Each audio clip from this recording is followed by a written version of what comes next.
Di tahun 2022, sekitar 273 juta manusia hidup di negara Indonesia dengan 52 juta siswa, 3 juta guru, serta 217 ribu sekolah. Sistem pendidikan di Indonesia sendiri telah menempati peringkat keempat di dunia, di bawah dengan India, Amerika, dan juga Cina. Lalu, apakah ukuran yang besar ini berbanding lurus dengan kualitasnya? Tentu kalian tahu jawabannya. Melansir dari data visa di tahun 2021, siswa Indonesia menempati peringkat 70 dalam 79 negara di matematika, posisi 67 dalam sains, dan posisi ke-66 dalam reading. Kenapa bisa separah ini? Dan apa yang salah dari sistem pendidikan di Indonesia, serta bagaimana kita dapat menangani kondisi tersebut. Berbicara mengenai sistem pendidikan di Indonesia, Presiden Joko Widodo telah menganggarkan dana sebesar 549,5 triliun rupiah untuk sektor pendidikan di Indonesia.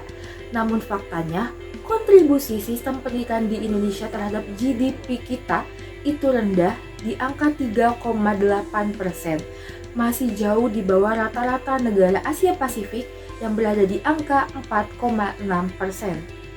Ini faktanya bahwa budget dalam sektor pendidikan di Indonesia itu sangat tinggi, namun kontribusi dan juga impact pendidikan di Indonesia Oke, yang pertama kita akan bahas pro dari sistem pendidikan di Indonesia. Yang pertama, sistem pendidikan yang berfokus pada mata pelajaran inti. Banyak yang berpendapat bahwa pendidikan di Indonesia ini terlalu generalis karena mata pelajarannya yang banyak ataupun kurang fokus. Tapi ternyata sistem ini dapat ngebantu pondasi dan juga pengetahuan yang solid. Yang kedua, sistem pendidikan yang berstandar nasional. Artinya, satu kurikulum dapat terjaga dan kurikulumnya berstandar dari pemerintah. Nah, ini dapat membantu siswa dari Sabang sampai Merauke konsisten pada kualitasnya, meskipun dalam implementasinya masih banyak sekolah yang belum imbang. Yang ketiga, terintegrasi dengan nilai-nilai nasionalisme, entah itu dalam bentuk upacara, mata pelajaran PKN, dan yang lainnya. Ini menjadi bukti bahwa pendidikan di Indonesia mengacu pada nilai nasionalisme dan juga patriotisme. Hal ini bagus karena dapat menghargai sejarah bangsanya sendiri dan juga kebudayaannya negara Indonesia. Nah, itu merupakan 3 poin dari pro-nya. Lalu bagaimana dengan kontranya? Kontra yang pertama, kurikulum yang cenderung tidak relevan dengan kebutuhan masa kini. Sudah banyak yang membahas mengenai kurikulum kita ini. Kurikulum kita ini dianggap ketinggalan zaman karena kurang mampu mempersiapkan siswanya untuk bersaing di abad ke-21 ini. Itu kenapa tenaga kerja kita kalah dengan tenaga kerja asing. Pengangguran banyak, namun ketika perusahaan mencari orang, perusahaan tersebut susah untuk mendapatkan orang yang berkompeten. Yang kedua, kurangnya wadah atau program untuk melatih critical thinking. Jadi, murid-muridnya ini kadang kurang bertanya, lebih kepada mencatat dan juga menghafal. Yang selanjutnya, ruang yang relatif sempit untuk mengeksplor minat siswa. Ini menarik banget karena kita di sini bahas salah jurusan.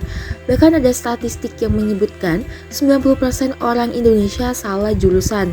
Bisa jadi karena tidak tahu orang ke psikolog itu mau belajar apa. Menariknya, orang masuk psikolog itu agar tidak belajar matematika. Tapi faktanya kita belajar statistika yang sangat luar biasa. Banyak yang salah kaprah karena minatnya tidak dilatih sejak dini. Dengan kelebihan dan kekurangan ini, kira-kira pendidikan di Indonesia ini akan seperti apa? Indonesia Emas di tahun 2045. Indonesia Emas tahun 2045 merupakan suatu istilah di mana negara kita genap berusia 100 tahun, yang mana banyak yang berharap di 100 tahunnya kita ini negara kita dapat bertransformasi menjadi negara yang maju, ya sejajar dengan Cina dan juga Amerika. Lalu apa yang istimewa dari 2045 ini? Ya, jawaban yang spesial dari 2045 ini merupakan bonus demografi. Masalahnya adalah kuantitas. Ya, betul, kuantitas penduduk. Ini adalah suatu momen terjadinya pertumbuhan ekonomi yang sangat signifikan di mana penduduk usia dewasa jauh lebih produktif dan lebih banyak dibanding dengan usia yang muda maupun yang sudah tua. Itu karena kuantitasnya yang sangat penting. Dan yang semakin banyak usia produktif, maka semakin banyak juga tenaga kerja. Nah, dari sini, apakah kelebihan kita ini hanya kuantitas saja? Ada lelucon yang mengatakan kalau negara luar itu jago dalam membuat teknologi maupun kendaraan. Ternyata negara Indonesia sendiri itu jago dalam membuat anak. Tapi percandaan itu betul adanya. Angka kehamilan tinggi diperoleh Indonesia pada saat COVID-19 kemarin, di mana mencapai 240.000 bayi baru lahir. Hal ini berbanding terbalik dengan negara-negara yang maju. Mereka justru berpendapat untuk tidak menikah atau tidak memiliki anak atau child free.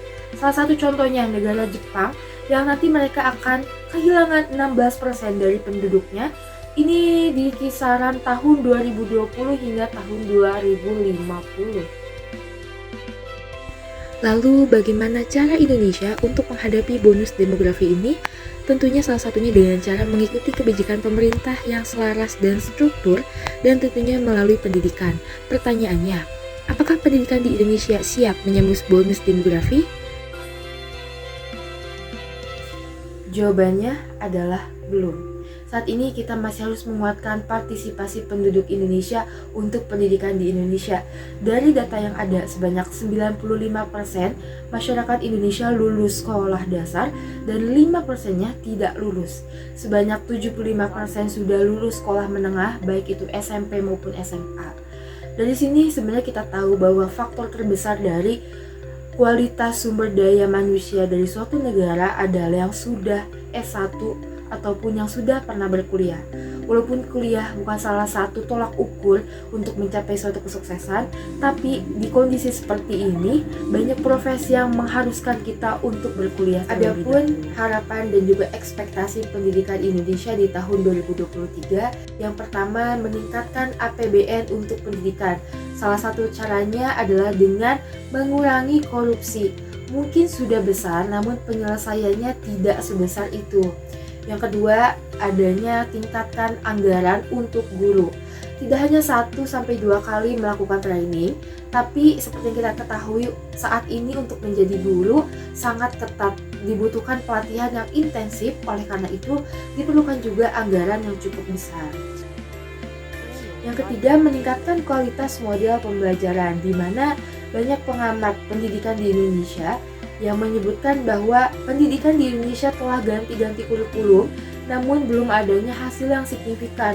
Itu kenapa? Karena implementasinya yang belum merata. Oleh karena itu, dalam penyelarasan kurikulum haruslah mengikuti dengan zaman.